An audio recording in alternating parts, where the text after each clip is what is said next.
Bonjour à toutes et bonjour à tous. Vous allez découvrir l'univers de la piraterie aujourd'hui. Nous allons voyager ensemble au XVIIIe siècle.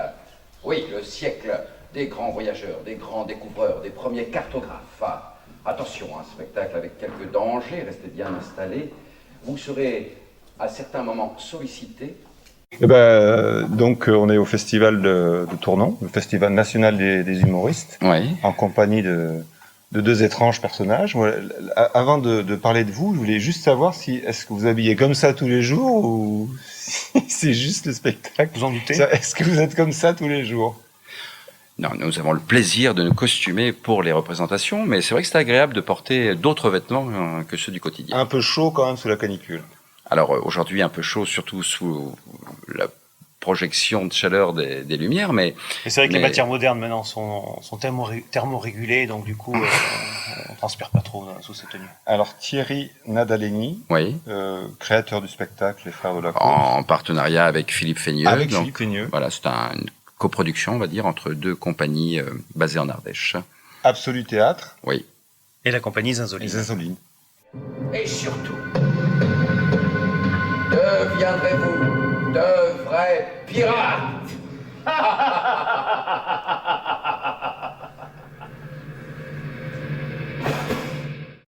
Absolu, tu t'es inspiré de la vodka ou non? Non, mais je pensais que je cherchais un mot générique. Absolu, c'est un peu tout. On peut tout mettre dans l'absolu. Et puis, stratégiquement parlant, quand on a un nom qui commence par un A et qui se suit par un B, quand on est référencé dans des annuaires, on est en premier. Il est malin. Eh oui, ils sont malins. Alors que Zinzoline, on est à la fin. On est en dernier. Mais on nous trouve aussi bien facilement. Oui, parce que souvent on ouvre on est dans les extrêmes. Ou la fin, donc c'est bien. Et sinon, donc le festival des humoristes, toi, tu es là depuis. T'es un habitué en fait. Voilà, je crois que c'est ma sixième année de participation, peut-être même la 7e. Ça s'est passé comment le début? Enfin, les prémices, c'est toi qui a frappé à la porte, ou alors ils ont fait qui c'est qu'on pourrait, on commence par les bah tiens. Alors t'étais le premier sur la liste. Non, oui, je crois que j'avais déjà joué d'autres spectacles sur la ville de Tournon, mais hors festival. D'accord. Et que certaines personnes proches du bureau du festival m'ont vu, en ont parlé. J'ai rencontré donc l'équipe de pilotage du festival et j'avais proposé un premier spectacle qui a joué 3 fois dans 3 lieux différents, gratuitement pour les familles, en après-midi, et ça a très bien fonctionné. Donc l'année suivante, j'ai proposé un autre spectacle en solo. Puis encore, j'ai fait une année de pause. Après, j'ai rejoué encore un autre spectacle en solo. On avait joué aussi ensemble déjà un premier spectacle en duo qui s'appelle toujours d'ailleurs Le Miracle de l'Élixir Crestois. On avait d'ailleurs joué dans cette salle à Saint-Jean-de-Museul. L'année passée, nous n'avons pas participé. Et puis là, cette année, voilà, il y avait ce projet sur la piraterie. Et puis Laurent Sausset, on lui a montré quelques images de répétition et il a dit OK, on part pour plusieurs représentations. Est-ce qu'il y a une ambiance spécifique au festival de Tournon, ou est-ce que globalement c'est le même public, c'est le même public qu'ailleurs, enfin pas les mêmes personnes, mais alors il y a quand même une spécificité ardéchoise, tournonnaise? Non, pas forcément. Bon, ouais. Ce qui nous concerne, c'est-à-dire que le public familial d'après-midi, c'est plutôt un public sympathique qu'on peut retrouver dans d'autres régions, dans d'autres villes. Voilà, les grands-parents, les petits-enfants, les parents, les enfants, les frères, les sœurs, les centres de loisirs. Voilà, donc on a un peu ce public un peu partout en France quand on joue ce genre de spectacle. Le public du soir, c'est différent. On assiste vraiment à du one-man show, c'est du stand-up, des spectacles d'humour en duo, des pièces humoristiques. Il y a moins d'enfants déjà, c'est un public d'adultes, des fois d'adultes un peu avertis ou de gens qui suivent la carrière de certains humoristes. Donc c'est un peu différent. Sinon, pour l'ambiance du festival, je trouve que c'est un super beau festival. Encore méconnu malgré le nombre d'années d'existence, je trouve, parce que... Puis les têtes d'affiche sans cesse qui passent. Alors chaque année une belle tête d'affiche qui attire bien du monde, qui joue dans une grosse salle, qui fait du complet. Hein. Il y a eu Patrick Sébastien, il y a eu Bigard, il y a eu Laurent Gérard, cette année il y a Coé. Après, le festival s'est diversifié, donc il y a eu des spectacles de magie, il y a eu Éric Antoine qui est venu, il y a des spectacles de jonglerie, des spectacles de clowns musicaux. On a quand même la chance, sur 15 jours à Tournon et aux alentours, de profiter de grands noms du spectacle d'humour qu'on voit parfois à la télé ou qu'on ne pourrait pas forcément voir dans une programmation classique de salle de théâtre. Donc c'est super de pouvoir se dire, allez, on se fait 3-4 soirées. Et il y a la découverte des nouveaux talents aussi. Les humoristes qui émergent, qui ont été repérés dans différentes salles de spectacle, souvent à Lyon ou dans d'autres villes. Il me semble qu'il y a Rouquier qui est passé ici. Il y a fort longtemps. Ruquier, il a peut-être passé. Ruquier est passé peut-être il y a longtemps, mais je crois que sur 25 ans, c'est la 26e année cette année, je pense. Oui, il y a une belle panoplie d'artistes. Ce serait même intéressant d'avoir les archives et de voir les photos de tout le monde. Revenons au spectacle. Donc les frères de la côte. Pourquoi vous avez appelé ça comme ça? C'est un terme qui désignait la côte. La côte, La côte, la montée. Non, la côte, ce qui fait le bord de côte. C'est voilà la frontière entre l'espace maritime et la terre. Voilà. Donc, et les frères de la côte étaient des pirates qui œuvraient le long des côtes, qui ne partaient pas en pleine mer comme d'autres pirates. Et on a voulu créer une école pour initier les publics parce que à cet art de la piraterie.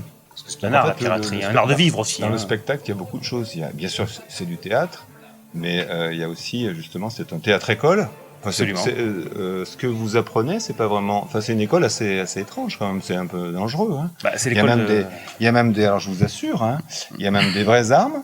Ce monsieur, donc, prend cette arme-ci et la projette sur la tête de ce monsieur-là, qui est toujours en vie. Oui, mais entre l'arme et ma tête, il y a une pomme. Donc la pomme est tranchée sans trancher ma tête. Alors, par contre, effectivement, je n'ai plus beaucoup de cheveux et on peut attribuer ce fait-là au fait qu'à chaque une fois... hache d'abordage qui pouvait tester chevelu. Mais aussi... des vraies haches. Il y a des couteaux professionnels, je pense. De lancer, voilà, donc un spectacle dangereux. Quelques armes légères aussi. Voilà. Au début, j'ai cru que c'était un spectacle pour enfants, mais que nenni. Si, mais pour enfants avertis, bien sûr, des futurs pirates. Tout à fait. Mais tu disais tout à l'heure, c'est plutôt un spectacle d'après-midi pour les enfants. Je suis pas d'accord. Ça peut être présenté le soir dans le cadre de festivals. C'est bien très sûr, drôle, mais c'est pas pour vous tirer les poings. Mais non, c'est très drôle et sans enfants. La même chose avec des adultes aurait fonctionné. Alors, pas encore mieux, mais ça fonctionne. Je vous avoue que comme c'est une création, nous n'avons pas encore essayé devant un public uniquement constitué d'adultes en soirée. Pour l'instant, on a joué que devant du jeune public. Et puis voilà, donc c'est un peu nos premiers pas. Merci au festival d'ailleurs de nous accorder 4 représentations, ce qui permet nous d'avancer.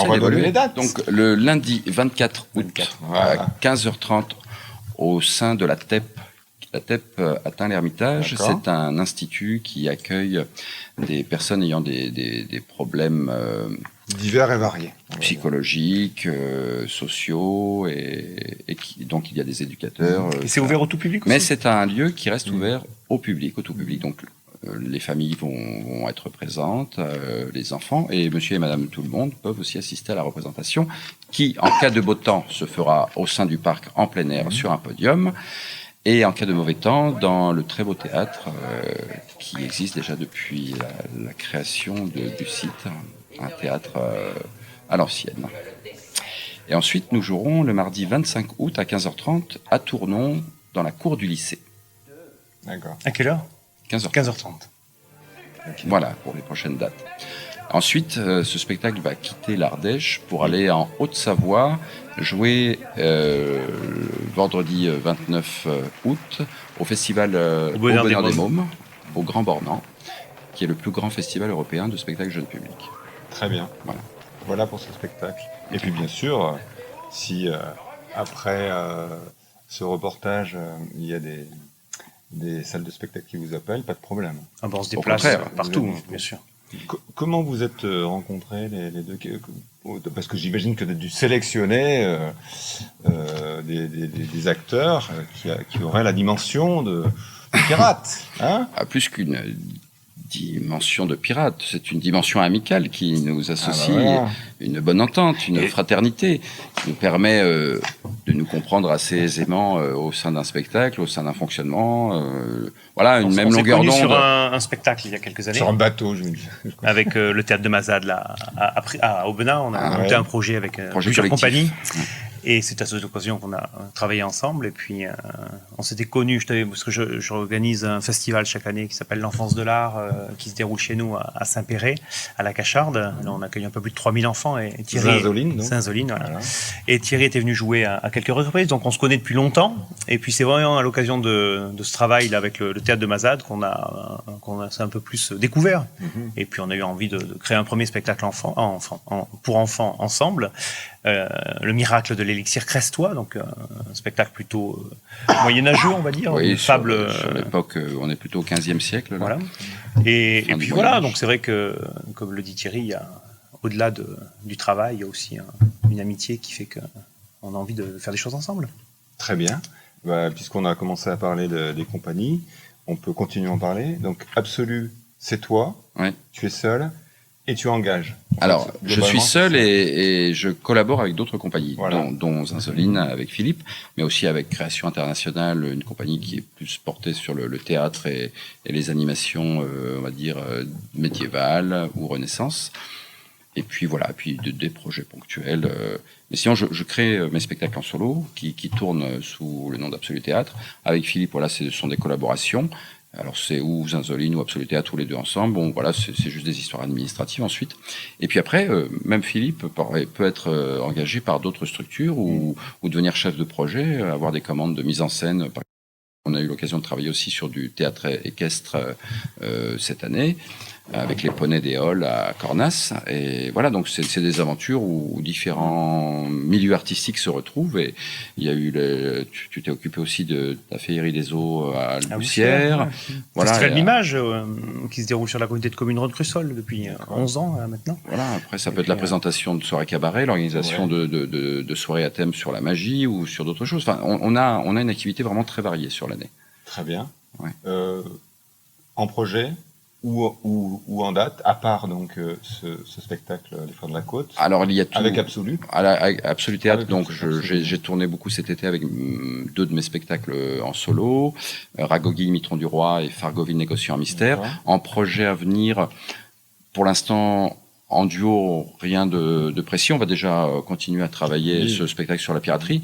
Et puis peut-être que j'aurai le temps de monter un nouveau solo pour l'année prochaine qui s'appellera Hocus Pocus, l'escamoteur, tour de passe-passe. Voilà, un spectacle dédié à la magie, comme on pouvait la voir sur les ponts de Paris du 15e jusqu'au 19e. Afin que je puisse me blesser. Merci beaucoup. Oui, parce que rappelez-vous, la dernière fois que ça s'est produit, voilà ce qu'il en est resté.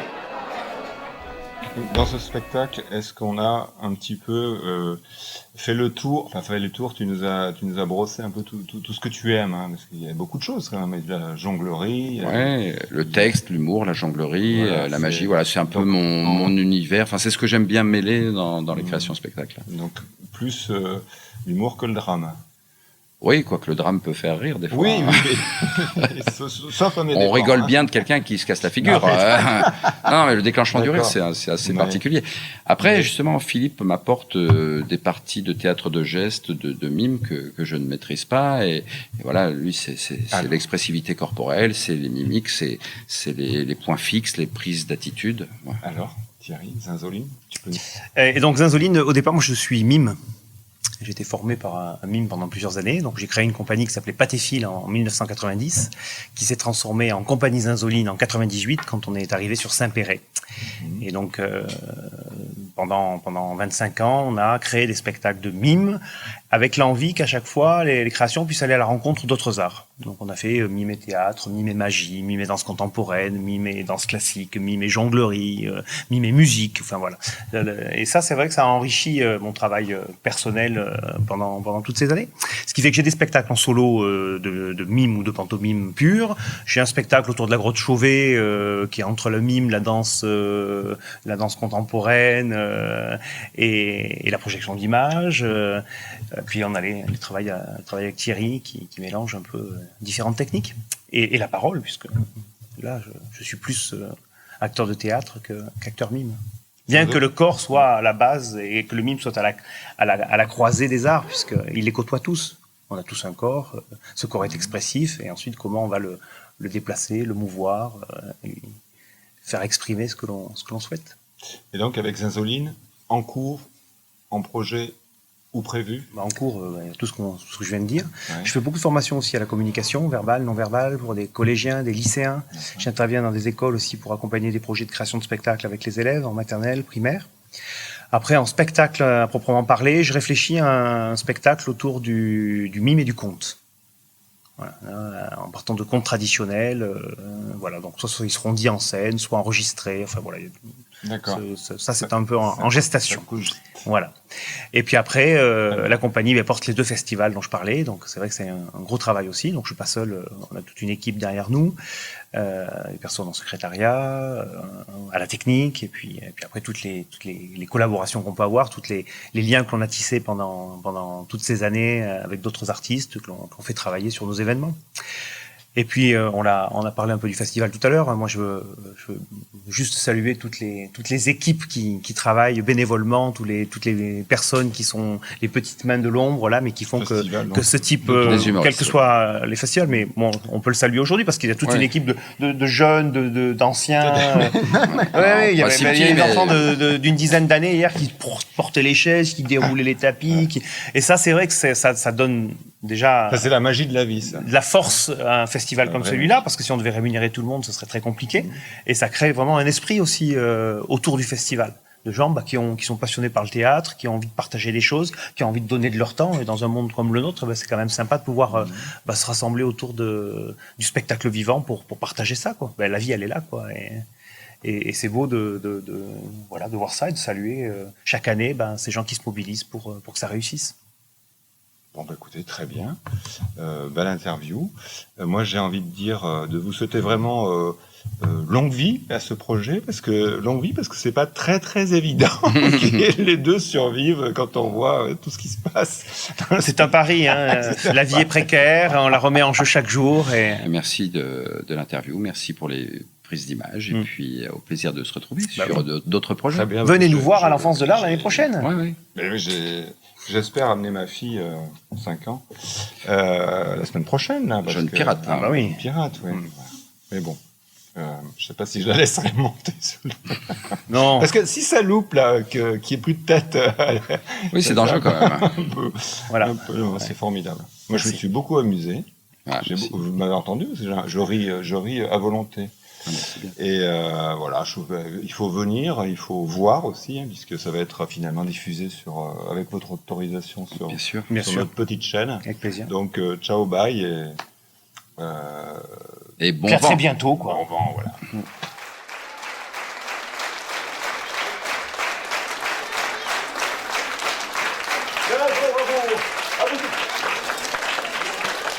Voilà, n'hésitez pas à profiter des nombreux autres spectacles que vous devez découvrir, qu'ils soient payants ou gratuits, qu'ils soient en plein air ou en salle.